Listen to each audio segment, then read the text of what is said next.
ইসা মানে মিসা। আজকে এই মিসা দিয়া বানাবো মজার একটা খাবার। তো এই জিনিসটাকে আমাদের ভাষায় বলা হয়, আমাদের বরিশালে বলা হয় যোগা।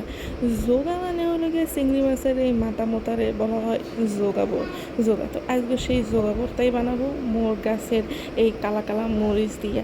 কালা হইলেও সে কিন্তু রূপে কালা হইলেও গুণে কিন্তু বেজায় ঝাল। ভাই এই মরিচ ভয়ঙ্কর রকমের ঝাল। সে কালা হইলে হবে কি, তার অনেক গুণ আছে। তো কালা সবসময় একদম কালা হয় না, কালা কিন্তু সবসময় ভালাই হয়। তো এই যে জোগাগুলোরে এইরকম ভাইজা উঠে রেখা তারপরে পেঁয়াজ মরিচটা এরকম ভাইজা নিব। আপনারা যে যেরকম পারেন ভাইজা নিতে পারেন, এক একজনের এক এক রকম পদ্ধতি। আমি আজকে এই পদ্ধতিতে বানাইলাম। তো সচরাচর আমি এই পদ্ধতিতে বানাই না, কিন্তু আজকে মন চাইলো এই পদ্ধতিতে বানাই। তো এই হচ্ছে আমার সেই যোগার ভিতরে দিয়ে দিলাম আবার বিলাতি ধনিয়া পাতা। এটাও কিন্তু আমার বাগানের ছোট্ট খাট্ট একটা বাগানের আশেপাশে এরকম ছড়ায়ে ছিটায়ে ছিল, তারা সেখান থেকে নিয়ে আসলাম। তারপর হইয়া গেল বাটাবাটি, আর দেখাইলাম না, আপনারা করে লইয়েন।